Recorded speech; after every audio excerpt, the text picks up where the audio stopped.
शिकवणार का stock market?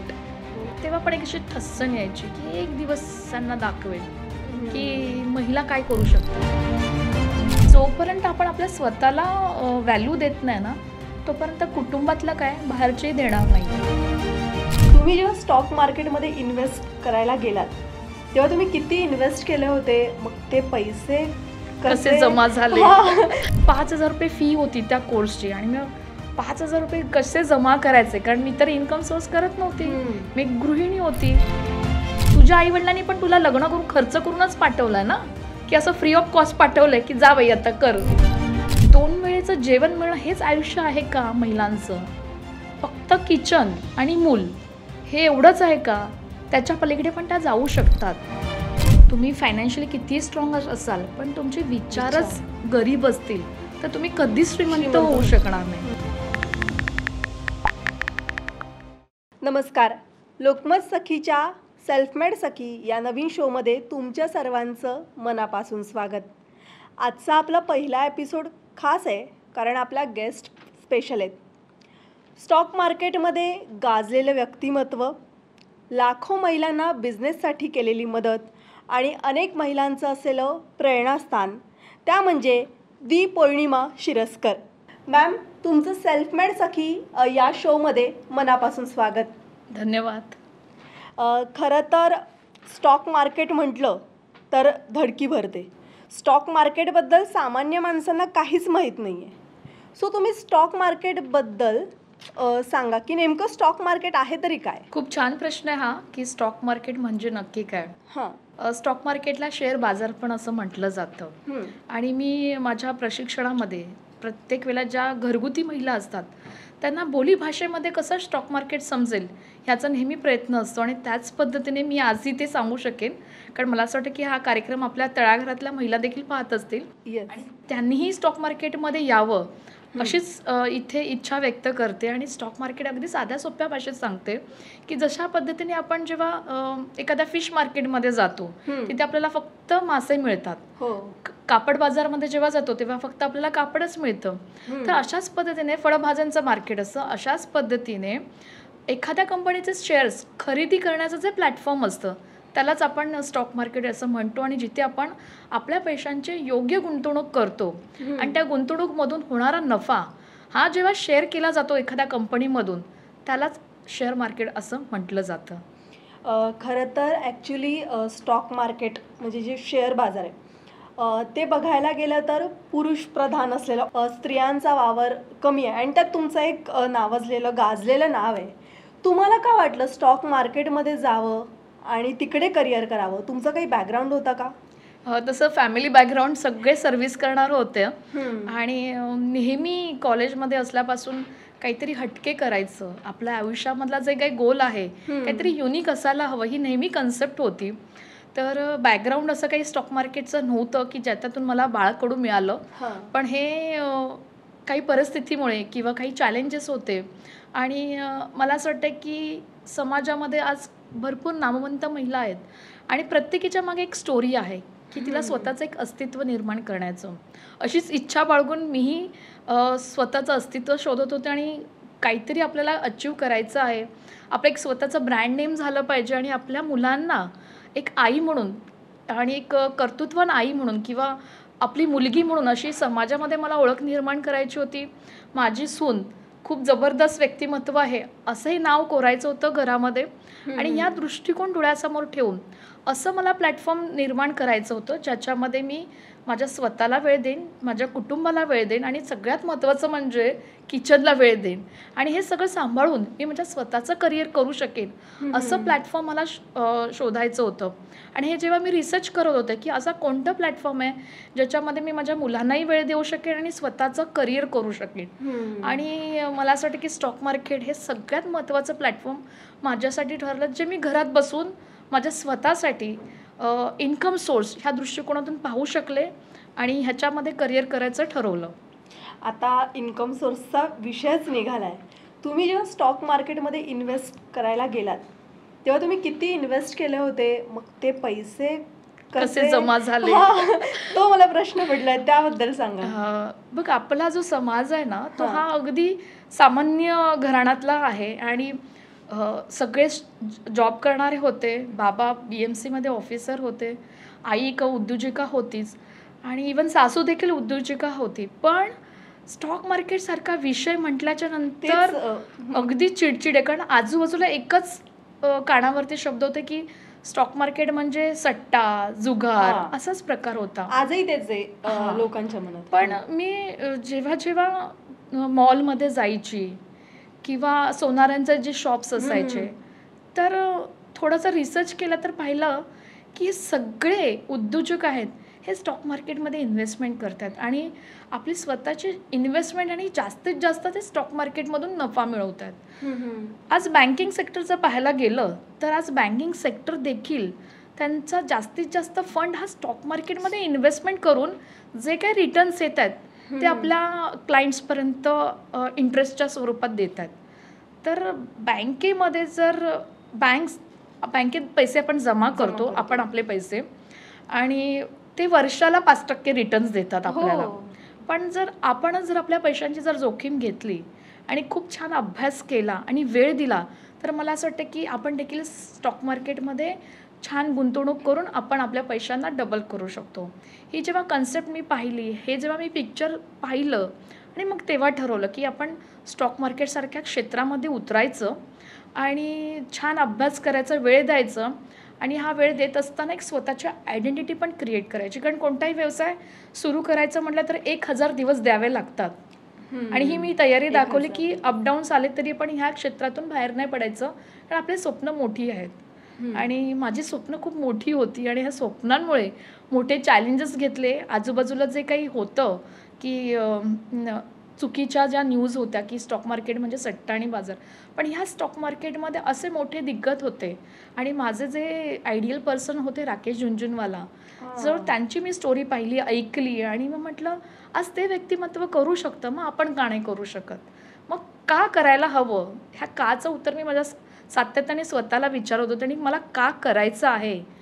तर ह्याचंही खूप डिस्क्रिप्शन तयार झालं, चॅलेंजेस, स्वप्न 1, 2, 3 अशी लिस्ट मोठी तयार झाली आणि मग कळलं की जर ही स्वप्न जर पूर्ण करायची असतील आणि स्वतःचं एक अस्तित्व जर निर्माण करायचं असेल तर आपल्याला आपल्या पायावरती उभं राहणं फार गरजेचं आहे.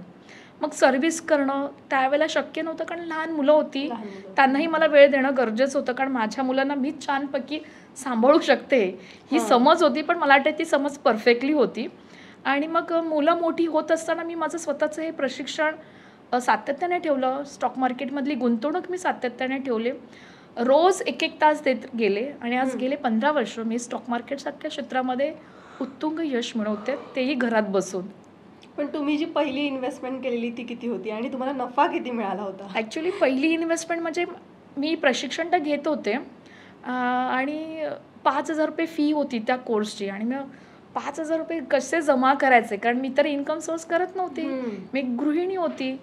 तर मग माझा नवरा मनीष तो जेव्हा काही पैसे द्यायचा खर्चासाठी, मग त्यातले मी काही पैसे जमा करून ठेवले होते की ही आपले पुढे काहीतरी उपयोगाला येईल म्हणून. आणि मग त्या कोर्सची मी फी भरली.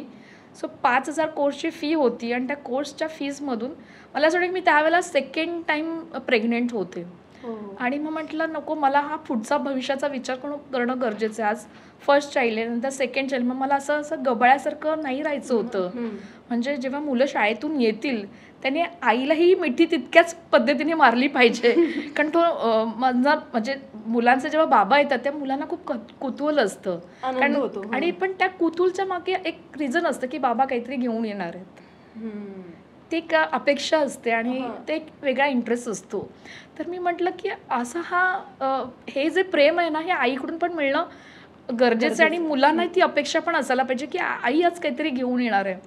मग हे मुलांचे स्वप्न पूर्ण करण्यासाठी आपलं इन्कम सोर्स किती महत्त्वाचा आहे आणि संसारामध्ये एक्स्ट्रा इन्कम जर आलं तर किती मोठी मोठी स्वप्न आपण एकत्र मिळून पूर्ण करू शकतो. तर 5,000पासून जी सुरुवात झाली प्रशिक्षणानंतर आणि मग मध्येच तो गॅप आला होता, कारण माझी डिलिव्हरी आणि हे सगळंच होतं आणि सगळ्यात मोठं चॅलेंज होतं की माझ्या घरी कॉम्प्युटर नव्हतं. म्हणजे मी शिक्षण तर घेतलंय पण आता प्रॅक्टिस कुठे करू, तर हा एक मोठा चॅलेंज होता. मग पुन्हा ते कॉम्प्युटर घेण्यासाठी आणि ते इंटरनेट घरी येण्यासाठी ते एक वर्षभर स्ट्रगल करावं लागलं. मग ते पैशाची सेव्हिंग आणि मग त्यातून पहिला कॉम्प्युटर घरी आल्याच्यानंतर तो आनंद एक वेगळा असतो. पण आता पुढे काय? तर मग त्यावेळेला BSNLच्या माध्यमातून इंटरनेट येत होतं. मग तिथेही थोडी जरा फॅमिली मोठी असल्यामुळे त्या इंटरनेटचं बिल, मोबाईलचं म्हणजे घरच्या टेलिफोनचं बिल इतकं वाढतंय. त्याच्यावरनं पण ते जे काही घरात वादविवाद किंवा काही चॅलेंजेस होते. सो मला असं वाटतं की जेवढे पण चॅलेंजेस येतात आपल्या आयुष्यामध्ये ते काहीतरी शिकून जातात आणि जोपर्यंत अशी ठस्सन येत नाही ना तोपर्यंत आपण मोठे होत नाही. राग असायला हवा. सो काहीतरी असं आपल्या मनाला लागलं पाहिजे. तर असं काही गोष्टी मनाला लागत गेल्या आणि त्यातून मी घडत गेले. तर ही 5,000ची इन्व्हेस्टमेंट होती आणि आज खूप मोठ्या लेवलला आम्ही पोचलेलो आहोत. येस. म्हणजे स्वप्न उराशी धरून स्टॉक मार्केटमध्ये झेंडा रोवून आज खूप मोठं तुमचं नाव झालेलं आहे. आपल्या बऱ्याचशा मैत्रिणी आजचा आपला पॉडकास्ट बघताय, त्यांना पण स्टॉक मार्केटमध्ये गुंतवणूक करण्याची इच्छा आहे किंवा स्टॉक मार्केट म्हणजे काय नेमकं हे शिकायची इच्छा आहे, त्यांना काय सांगाल तुम्ही? ही इच्छा तर बाळगणं फार गरजेचं आहे आणि खूप भीती वाटते. म्हणजे मी आत्तापर्यंत वेगवेगळ्या जिल्ह्यांमध्ये जेव्हा स्टॉक मार्केटसारखं प्रशिक्षण म्हटल्याच्या नंतरच महिलांना असं स्वतःलाच विश्वास नसतो की मला हे जमेल का म्हणून. त्या मला फोन करून विचारतात की मॅडम मला स्टॉक मार्केट येईल का? तर मला केव्हा केव्हा असं वाटतं की तो जो समज आहे तो चुकीचा नाही आहे, कारण तो बॅकग्राऊंडच नाही आहे. तर तो बॅकग्राऊंड जर तयार झाला म्हणजे आज घराघरामध्ये जर महिला उद्योजिका निर्माण झाली आणि तिने स्टॉक मार्केटसारख्या क्षेत्रामध्ये जर गुंतवणूक केली तर पुढच्या पिढीला हा प्रश्न येणार नाही की मला हे जमेल का म्हणून. तर मग माझा एक त्यांना लगेच प्रश्न असतो की मॅडम तुम्ही व्हॉट्सॲप यूज करता का? तुम्ही फेसबुक यूज करता का? हो मी करते ना यूज. माझ्याकडे तसा मोबाईल पण आहे, माझं फेसबुक वरती पेज पण आहे. मी म्हटलं मग ते शिकवण्यासाठी कोणी आलं होतं का तुम्हाला? तरी नाही. मग तो कसा काय विश्वास ठेवला? नाही मॅडम पण ती गुंतवणूक आहे ना. तर मग त्याच्यावरती आणखीन मग विषय होतात. मग बेसिकली नक्की स्टॉक मार्केट नक्की काय आहे? मग सेशन्स होतात. मग सेशनच्या नंतर समजलं जातं की अरे हे खूप चांगल्या पद्धतीने आपण एका क्लिकवरती आपण स्टॉक मार्केटसारख्या क्षेत्रामध्ये गुंतवणूक करू शकतो. आणि त्याच्यामध्ये जी काही चुकीची समजूत आहे तर ती चुकीचीच आहे. कारण लोक खूप विश्वास ठेवतात की डबल पैसे होतील. होतात डबल पैसे, पण त्यासाठी एक वेळ लागतो आणि आपले स्वतःचे पैसे स्वतः डबल करण्यासाठी आपणच जिम्मेदार असतो. आपले पैसे डबल करण्यासाठी कोणीही बसलेला नाही आहे. त्यामुळे ती थोडी एफर्ट्स घेतले पण घ्यावी लागेल. रिक्स तर काहीच नसते खरं तर पाहायला गेलं तर. रिक्स केव्हा होते जेव्हा आपण अनपढ असतो तेव्हा. पण जेव्हा आपण नॉलेजेबल असतो तर त्यावेळेला मला असं वाटतं की रिक्स कुठे घ्यायची आणि कुठे नाही घ्यायची ह्याचं गणित येतं आपल्याला. मार्केटमध्ये किती पैसे गुंतवायचे आणि त्याच्यावरती किती प्रॉफिट आपण मार्केटकडून अपेक्षित करायचं. कारण लोकांना असं वाटतं की 40 आणि 50% मिळायला पाहिजेत, पण ते मिळतील पण ते हळूहळू मिळतील. स्टॉक मार्केट म्हणजे एक रिस्क आहे किंवा सट्टा आहे, जे काही समज करून ठेवलेत लोकांमध्ये. त्यामुळे ते म्हणणार कारण की अरे स्टॉक मार्केटमध्ये पैसा लावायचा म्हणजे रिस्क उचलावी लागणार, तुमचे पैसे जाऊही शकतात किंवा डबलही होऊ शकतात. बरोबर आहे. असं आपण ऐकत असतो. पण मार्केटबद्दल जर नॉलेजच नसेल की मार्केट वरती कधी जाणार आहे, मार्केट खाली का येणार आहे, त्या काचच उत्तर तुमच्याकडे जर नसेल तर तुम्ही त्या मार्केटमध्ये कसं काय कुठल्या विश्वासाने काम करू शकाल. म्हणजे एक वेळेस केव्हा केव्हा ते न्यूज पाहता आणि मग तुम्ही मार्केटमध्ये इन्व्हेस्टमेंट करायला जाता, तो पण ना मार्केट वरती गेलेलं असतं. आज भारतामध्ये वेगवेगळे ऋतू आहेत, त्या ऋतूप्रमाणे जर आपण चालतोच की पावसाळा येण्याच्या आधी आपण छत्री आणि रेनकोटची तयारी करून ठेवतो, त्यावेळेला आपण थंडीच्या कपड्यांची तयारी नाही करत. तर अशाच पद्धतीने स्टॉक मार्केट देखील एक अभ्यास आहे. तो जर व्यवस्थित जर केला तर मला असं वाटतं की खूप चांगल्या पद्धतीने आपण मार्केटमध्ये योग्य वेळी इन्व्हेस्टमेंट करू शकतो आणि योग्य वेळी त्या इन्व्हेस्टमेंटमधून बाहेर पडून पुन्हा नव्याने आपण उभं राहू शकतो. त्यामुळे स्टॉक मार्केटमध्ये एंट्री आणि एक्झिट हे खूप महत्त्वाचं आहे आणि त्याचबरोबर स्वतःचं प्रॉफिट कॅल्क्युलेट करता आलं पाहिजे. ज्यावेळेला आपण बँकांमध्ये पैसे इन्व्हेस्टमेंट करतो FD वगैरे, तर मग आपण बँकेकडून 5% रिटर्न्स मिळतील ह्याच्यावरती समाधानी असतो. मग स्टॉक मार्केटमधून तुम्हाला 50% रिटर्न्स मिळतील ही कुठली अपेक्षा असायला हवी.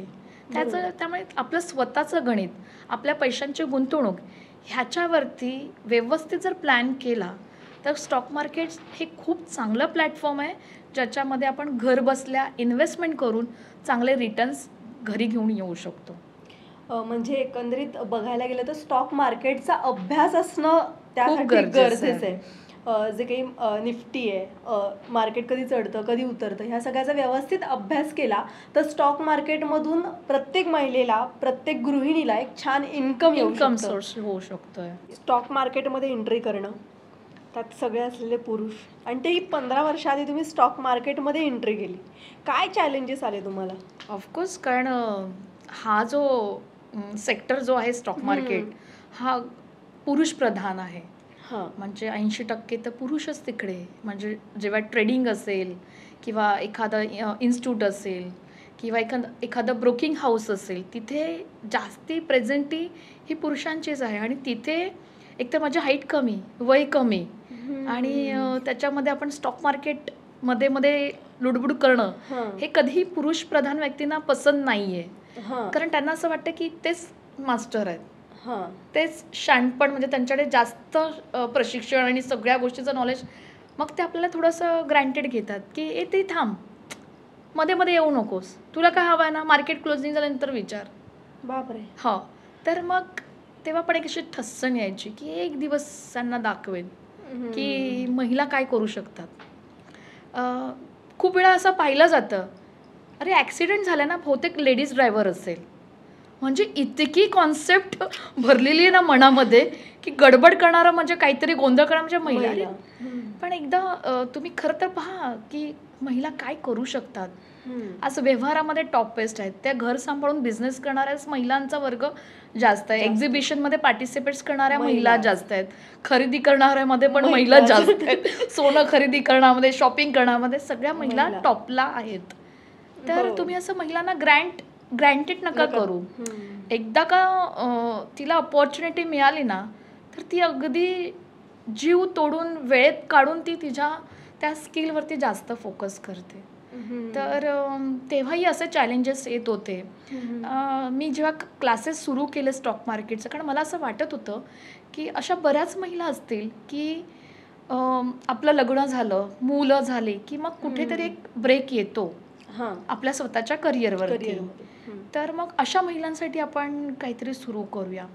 मग त्यावेळेला जेव्हा क्लासेस सुरू केले त्यावेळेला पण असं हसण्यावरतीच होतं की काय ही शिकवणार का स्टॉक मार्केट. तर असं चॅलेंजेस येत होते आणि असं किती हर्ट करण्यासारखी गोष्ट आहे. खूपच.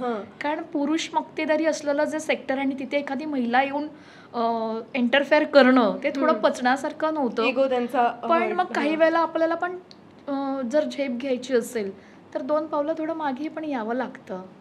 तर मग एक रिस्पेक्ट देणं गरजेचं आहे. जरी त्यांनी आपल्याला हाडतूड जरी केली तरी तर अगदी एका कानाने ऐकून दुसऱ्या कानाने सोडून देणं, आणि आपलं मेन उद्दिष्ट काय आहे, आपल्या लाईफचा पर्पज काय आहे, हे जेव्हा आपल्याला क्लिअरिटी येते ना, त्यामुळे कितीही लोक काही बोलू देत, वाघीण आपली चाल बदलत नाही. तिला माहिती आहे आपल्याला पोचायचं कुठे. तर हे लक्षात असायला पाहिजे. असे चॅलेंजेस आयुष्यामध्ये पण येतील, बाहेरचं तर जाऊ दे, इव्हन घरामध्ये पण. माझे स्वतः वडील म्हटले होते, तू हे काय आहे स्टॉक मार्केट, तू पहिल्यांदा हे बंद करतेस का, तुला हे काय करायची गरज नाही आहे, खूप घरात खूप सगळं चांगलं आहे, 2 टाईम खायला छान मिळतंय ना, तू काय करायची एवढी धावपळ करण्याची गरज नाही आहे. पण 2 वेळेचं जेवण मिळणं हेच आयुष्य आहे का महिलांचं?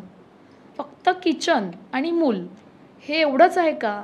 त्याच्या पलीकडे पण त्या जाऊ शकतात. आणि स्वतःचं किचन सांभाळून, मुलांना सांभाळून आज महिला आहेत ना उद्योजकामध्ये, भरपूर महिला उद्योजिका झाल्यात आणि खूप चांगल्या पद्धतीने आम्ही काम करतो आहोत. त्यामुळे गृहिणी ते उद्योजिका हा प्रवास अगदी सोपा नाही आहे, त्याच्यामध्ये खूप अडचणी आल्या. पण मला असं वाटतं की कमळाचं फूल हे नेहमी चिखलातच उगवतं. तर आपण आपल्या स्वतःला कमळाचं फूल जर समजलं आणि टाईम मॅनेजमेंटपेक्षा जर मी म्हणेन की बाबा माइंड मॅनेजवरती आपण जर फोकस केलं तर खूप मस्त आयुष्य जगता येईल. हे छान आहे. टाइम मॅनेजमेंटपेक्षा माइंड मॅनेजमेंट चांगलं असणं खूप गरजेचं आहे. खरं तर स्टॉक मार्केट शिकणं, ते शिकवण्यापासून, म्हणजे 1 नाही 2 नाही 3 नाही, तब्बल तुम्ही 10,000 महिलांना, त्या पण खेड्यापाड्यातल्या महिलांना तुम्ही स्टॉक मार्केट शिकवलं. त्या महिलांना चॅलेंजेस काय आल्या? कारण ज्या गावाकडे राहतात थोडीफार आर्थिक परिस्थिती बेताची असते त्यांची. अगदीच. सो त्यांनाही काहीतरी चॅलेंजेस आले पण असतील. मला असं वाटतं ना की ही आर्थिक परिस्थिती आहे ना, ही फक्त खेड्यातली नाहीये, शहरातल्या महिलांची पण आहे. येस. आणि आर्थिक परिस्थिती ना ही फायनान्शियली नसते, ही विचारांची असते. तुम्ही फायनान्शियली कितीही स्ट्रॉंग असाल पण तुमचे विचारच गरीब असतील तर तुम्ही कधीच श्रीमंत होऊ शकणार नाही. आणि ही अडचण मला दिसून आली. मी जेव्हा वेगवेगळ्या क्लासेसच्या माध्यमातून, प्रोग्रामच्या माध्यमातून मी जेव्हा जिल्ह्यांमध्ये जाऊन आर्थिक साक्षरतेवरती प्रोग्राम जेव्हा कंडक्ट करायला लागले तेव्हा मला ही अडचण दिसून आली की BSc झालेली आहे महिला पण तिचं अजून सेव्हिंग अकाउंट नाही आहे. म्हणजे विचार करण्यासारखी गोष्ट होती. आणि मग तेव्हा असं मनाला वाटलं की अरे मी एकटी सुशिक्षित होऊन चालणार नाही आहे. असंख्य महिला जे माझी वाट पाहत आहेत, ज्यांना विचाराने मला प्रशिक्षित करायचं आहे, श्रीमंत बनवायचं आहे. आणि मग हा प्रवास सुरू झाला. त्यांच्यामध्ये ती भावना निर्माण करावी लागली. कारण मला नक्की काय करायचं नाही बऱ्याच जणींना नाही समजत. कारण स्वतःचं आत्मपरीक्षण करण्यामध्येच त्या वेळ देत नाही की मी कोण आहे, मला करायचं काय आहे, मला पोचायचं आहे कुठे, माझं स्वतःचं अस्तित्व किती महत्त्वाचं आहे. कारण जोपर्यंत आपण आपल्या स्वतःला व्हॅल्यू देत नाही ना तोपर्यंत कुटुंबातलं काय बाहेरचेही देणार नाही आहेत. त्यामुळे आपली स्वतःची जागा निर्माण करणं खूप गरजेचं आहे. आपल्याला करायचं काय आहे त्याच्यापेक्षा काय करायचं नाही आहे हे खूप महत्त्वाचं आहे. आणि हे आपल्या स्वतःच्या विजन बुकमध्ये येणं फार गरजेचं आहे. तर ही मानसिकता बदलावी लागली की तू एक स्वतः घरातली एक कुटुंब प्रमुख पण तू पण आहेस. जर तू हे घरातलं सगळं काम करतास, हे काम करण्यासाठी जर बाहेरची व्यक्ती आली असती तर त्याला पगार द्यावाच लागला असता ना. हो अगदी. तर तू तुझ्या फॅमिलीकडून पैसे मागणं किंवा नवऱ्याकडून पैसे मागणं ह्याच्यात काही कमीपणा नसायला हवा. हे आपलं अख्खाचं घर आहे, ते घर माझं नाही आहे, ते नवऱ्याने विकत घेतले किंवा सासू सासऱ्यांचं. अरे तुझ्या आईवडिलांनी पण तुला लग्न करून खर्च करूनच पाठवलं ना, की असं फ्री ऑफ कॉस्ट पाठवलंय की जा बाई आता कर. तर इथून मला सगळ्या गोष्टी दाखवायला लागल्या आणि मग समजून सांगाव्या लागल्या. म्हणजे केव्हा केव्हा स्टॉक मार्केटच्या प्रशिक्षणामध्ये स्टॉक मार्केट हा विषय अगदी एंडला, पण आधी बेसिकली पर्सनॅलिटी डेव्हलपमेंट, आपलं अस्तित्व ह्याच्यावरती बोलून मग एंड मला स्टॉक मार्केटवरती करावा लागत होता. कारण ही मानसिकताच नव्हती की स्वतःचं अकाउंट असायला हवं. तर हे सगळं करायचं आहे ज्या वेळेला तुम्ही घरातून बाहेर पडून माझ्या कार्यक्रमाला येत आहे, काहीतरी विचार करून तुम्ही आला असाल ना. तर हा विचार नक्की काय होता हे प्रश्न जेव्हा मी विचारायला लागली त्यातून एकच असं उत्तर यायचं की मला माझं स्वतःचं अस्तित्व निर्माण करायचं आहे. आणि सगळ्यात महत्त्वाचं होतं की कुटुंबामध्ये मान सन्मान मिळवायचं आहे. किती पैसे कमवले किंवा काय झालं हे खूप वेगळी गोष्ट आहे, पण सगळ्यात महत्त्वाचं येत होतं मान सन्मान. आणि मग त्या पॉईंटला घेऊन मग बोलावं लागायचं की मान सन्मान केव्हा मिळेल, ज्या वेळेला आपण पैसे कमवू त्यावेळेला, आपली स्वतःची शॉपिंग ज्या वेळेला आपण स्वतः करू त्यावेळेला, आवडलेली साडी जेव्हा खर्च करायचं असेल तेव्हा आपल्या पॉकेटमधून पैसे जेव्हा खर्च होतील तो जो अभिमान असेल तो मिळवण्यासाठी. आणि मग हे सगळं कशामुळे होऊ शकतं, आपलं इन्कम सोर्स. आणि मग इन्कम सोर्स कुठून येईल, जॉब करता तर येणार नाही आहे कारण आपण 8 तास ड्युटी बाहेर करू शकत नाही आहे, कारण पुन्हा घरी येऊन पुन्हा फॅमिलीला वेळ द्यायचा आहे. मग हे 8 तास बाहेरच्या कंपनीला मोठं करण्यासाठी देण्यापेक्षा हे 8 तास आपण आपल्या स्वतःच्या व्यवसायासाठी दिलं आणि स्टॉक मार्केटसाठी दिलं, जे तुमच्या घरात बसून तुम्हाला सगळं मिळणार आहे. एक कॉम्प्युटर आणि एक इंटरनेट ह्याच्या व्यतिरिक्त तुमची सध्या तरी इन्व्हेस्टमेंट काही नसणार आहे. ॲटलिस्ट तेवढं तरी सुरुवात करा. मग अशा कन्सेप्टमधून या महिलांना म्हणजे BSc झालेल्या महिलेला सुद्धा तिचं सेव्हिंग अकाउंट किती महत्त्वाचं आहे हे समजून द्यावं लागलं. आणि मग स्टॉक मार्केट यायला लागलं. त्याच्यानंतर आणखी दुसरं चॅलेंज की अरे मी स्टॉक मार्केट तर मला करायचं आहे, मी तर तयारी तर दाखवलेली आहे, इन्व्हेस्टमेंट कशी करू. आणि मग पैसे आणायचे कुठून स्टॉक मार्केटमध्ये इन्व्हेस्टमेंट करण्यासाठी, हा जेव्हा मोठा प्रश्न निर्माण झाला मग त्यावेळेला मी स्वतःला वेळ दिला की मी नक्की या महिलांसाठी काय करू शकते. असं काहीतरी गोष्ट झाली पाहिजे की इन्व्हेस्टमेंट क्रिएट झाली पाहिजे, असं काय मला करता येईल. कारण ते सगळे चॅलेंजेस इवन माझ्या लाईफमध्ये पण होते ना. मी किती वेळा माझ्या नवऱ्याकडे पैसे मागणार, किती वेळा मी हात पसरू त्याच्याजवळ, हे जे डायलॉग होतं त्यावेळेला मला खूप फील व्हायचं की हा डायलॉग नाही आहे, पण ठीक आहे ना, आपलाच तर नवरा आहे, हात पसरले काय, पदर पसरलं तरी काय फरक पडतोय, एवढा कशाला ॲटिट्यूड असायला पाहिजे. फोकस काय आहे, इन्कम सोर्स करणं. पण आजकालच्या काही काही महिला आहेत की ज्यांना नाही, पैसे नाही घरात मागायचे, मी माझंच बघणार, माझंच करणार, हवे ना तुला तर थोडंसं स्वार्थ होणं खूप गरजेचं आहे. आणि हा स्वार्थपणा नसतो, हक्क असतो, आणि आपला स्वतःचाच हक्क आहे ना ते.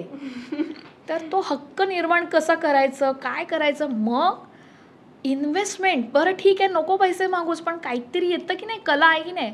देवानी प्रत्येक महिलेला अशी कला दिलेली आहे, त्या कलेला जर व्यवसायात रूपांतर जर करू शकलो तर नक्कीच प्रत्येक घरातील एक महिला उद्योजिका होऊ शकते. आणि जेव्हा उद्योजिकाचा प्रवास सुरू होईल, ते जे काही आपल्याला प्रॉफिट येईल, त्या प्रॉफिटमधला एक हिस्सा तू स्टॉक मार्केटमध्ये इन्व्हेस्टमेंट कर. मग अशी सुरुवात झाली. आणि मग आमच्या स्टॉक मार्केट करता करता स्टॉक मार्केटमध्ये इन्व्हेस्टमेंट करावी हा दृष्टिकोन निर्माण करत असताना झेप उद्योगिनीची या संस्थेची निर्मिती झाली. आणि मग आज हळूहळू 2012ला हे सुरू झालं आणि आज 2024 आहे. तर जवळजवळ 7 लाखापेक्षा जास्त महिला आपल्यासोबत जोडल्या गेलेल्या आहेत. आणि प्रत्येक महिला ही उद्योजिका बनलेल्या आहेत. आणि बनणारा हा जो काही प्रवास आहे तो अजूनपर्यंत चालू आहे. आणि मला असं वाटतं की आपल्या या शोच्या माध्यमातून आणखीन महिला व्यवसायाचा दृष्टिकोन विचार करतील. आणि खरं तर उद्योजिका होण्यासाठी पण त्यांना ग्रूमिंग करणं आणि मग स्टॉक मार्केटमध्ये इन्व्हेस्ट करायला लावणं. काही असा किस्सा किंवा प्रसंग आहे का की एखाद्या महिलेला काहीच नाही आहे पण उद्योजिका होण्यासाठी तुम्ही तिला प्रोत्साहन दिले आणि आज छान व्यवस्थित आहे, असं काही किस्से घडलेत का? नक्कीच. म्हणजे किस्से तर भरपूर आहेत, कारण महिलांकडे चॅलेंजेस, त्यांना असं वाटतं की त्यांच्यावरतीच खूप मोठा अत्याचार होतोय. मग त्यांना छोटे छोटे प्रश्न विचारले, मग त्यांना कळतं की अरे हे चॅलेंजेस आपण आपल्या स्वतःच्याच अंगावरती ओढून घेतलेले आहेत. काही गोष्टी असतात पण त्यातून पण बाहेर पडता येतं. आपण आपली जी कन्व्हिनियन्स जी पॉवर आहे, म्हणजे एखाद्याला आपण कसं मनवू शकतो, तर थोडा तो आदर पण आपल्या शब्दात असायला पाहिजे, तो रिस्पेक्ट असायला पाहिजे. म्हणजे तुला उद्योजिका बनायचं ह्याचा अर्थ असा नाही की तू घरातल्या व्यक्तींच्या विरोधात जाशील, तर तसं नाही करायचं आहे. कारण जसं एखाद्या पुरुषाच्या मागे, यशस्वी पुरुषाच्या मागे जशी स्त्री असते, तशी प्रत्येक यशस्वी स्त्रीच्या मागे घरातील व्यक्ती असतात. कारण ते जर आपल्यासोबत असतील ना, तर आपण सगळं जग जिंकू शकतो. तर सगळ्यात हे जे बेसिक, हे जे फाउंडेशन आहे ते महत्त्वाचं आहे. आणि ते जर आपण बेस्ट करू शकलो तर उद्योजिकाचा प्रवास अगदी सोपा होऊन जातो. कारण प्रत्येक प्रवासामध्ये, प्रत्येक अडचणीमध्ये हे सगळे आपल्याला साथ देतात, आपल्या बरोबर असतात. त्यामुळे आपण पण आपले येणारे चॅलेंजेस शेअर करणं गरजेचं आहे. लपून छपून कोणतीही गोष्ट नाही करता आली पाहिजे. कितीही चॅलेंज झाले, काही प्रॉब्लेम्स आहेत, तरी ते शेअर करता आले पाहिजे मोठ्या मनाने. चुकलंय आपलं, ते व्यक्त करता आलं पाहिजे. आपण काय प्रॉब्लेम फेस करतो आहोत हे आपल्या कुटुंबालाही समजलं पाहिजे. आणि हीच व्यक्ती आपल्याला तर कळतं, न बोलता कळणार कसं. पण अपेक्षा असते ना, प्रत्येक महिलेला अपेक्षा असते की मला माझ्या नवऱ्याने मदत करावी. तू जातेस का त्याच्या ऑफिसमध्ये त्याला हेल्प करायला? नाही. तेव्हा तो चॅलेंजेस फेस करतो ना, आणि कुटुंबामध्ये इन्कम सोर्स आणून देतो, काही करतो, पण आणतो वेळेवरती घरामध्ये. मग आपण आपल्या नवऱ्याबरोबर किंवा फॅमिली बरोबर का अशी अपेक्षा करावी? सो अपेक्षा एक तर सगळ्यात मुळात आहे, ती अजिबात करू नये. अपेक्षाच नसली पाहिजे. तू सक्षम आहेस, तू करू शकता, हा विश्वास स्वतःवरती असायला पाहिजे. आणि चॅलेंजेस तर येणारच. चॅलेंजेस नाही आले, अडचणी जर नाही आल्या तर मोठं कसं होणार? जेवढं मोठं चॅलेंज तेवढी मोठी उद्योजिका. यस, खूप छान वाक्य आहे. जेवढं मोठं चॅलेंज तेवढी मोठी उद्योजिका. आणि प्रत्येक जी पाखरं 7 लाखाहून जे जमा झाल्या महिला आहेत, ज्या त्यांच्या पंखांमध्ये तुम्ही बळ दिलेलं आहे. आज आपली प्रत्येक सखी हा पॉडकास्ट बघतीये, तिला पण उद्योग करायचा आहे, तिला पण मोठी झेप घ्यायची आहे, तिला काय सांगाल तुम्ही? तिला जेव्हा सांगताना मी एकच असं सांगेन की स्वतःवरती विश्वास असणं फार गरजेचं आहे. चॅलेंजेस येतीलच, अडचणी येतीलच, पण ते अडचणी सांभाळण्यासाठी तुला सक्षम बनायचं आहे.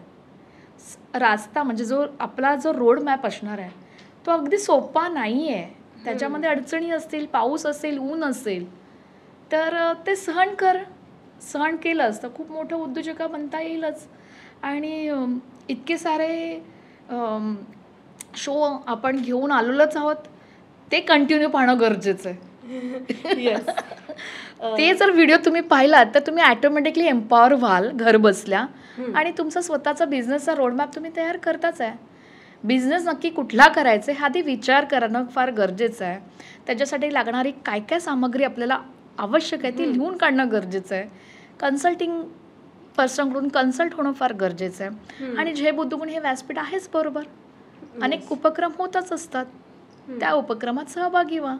आणि जर तुम्हाला कॉन्टॅक्ट करायचा असेल तर तो कसा करायचा? आपलं झेप उद्योगिनी हे जे व्यासपीठ आहे सोशल मीडियावरती बऱ्याचपैकी प्रसिद्ध आहे. तर सोशल मीडियाच्या माध्यमातून तुम्ही कनेक्ट होऊ शकता, तो ग्रुप जॉईन करू शकता. आणि सगळ्यात महत्त्वाचं की आपल्या आजूबाजूलाच बऱ्याच उद्योजिका असतात, त्या काय करतात, त्यांना कशी मदत करता येईल, ते जरी सुरुवात केली ना तरी खूप मोठा एक्सपिरियन्स मिळू शकतो.